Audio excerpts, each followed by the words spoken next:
I messed up today. I was preparing my sermon and I was studying for a while.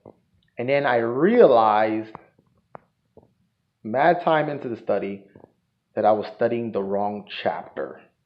I was studying Mark chapter 12 instead of Matthew chapter 12. Oh, and I didn't have a lot of time today. I had meetings and everything, and so I quickly got to Matthew chapter 12 and had to restart the whole study process. Anyway, it was cool what I read and studied in Mark. It was encouraging for me personally. Anyway, but Matthew chapter 12, Jesus goes head to head with the Pharisees and like he has never done before. They are like ruthless, and Jesus has doesn't pull any punches.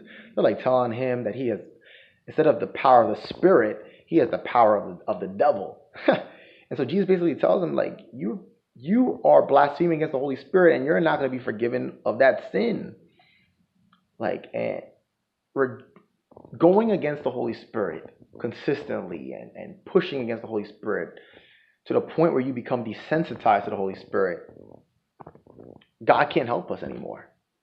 The Pharisees, those church leaders back then, they were so resistant to God that eventually they became desensitized. They thought they were in the good and they thought Jesus was in the evil. They were so confused.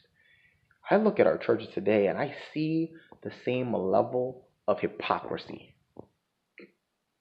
Hypocrisy in the church, where people see things that are good, but yet they can only think of evil.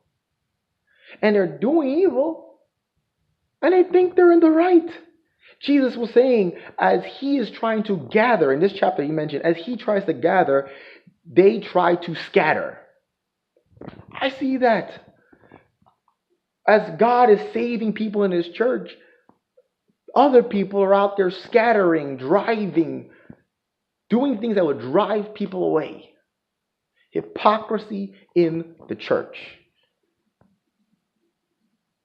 You do that long enough, you keep rejecting the Holy Spirit long enough, eventually you become so desensitized to it that the Holy Spirit's convictions falls on deaf ears.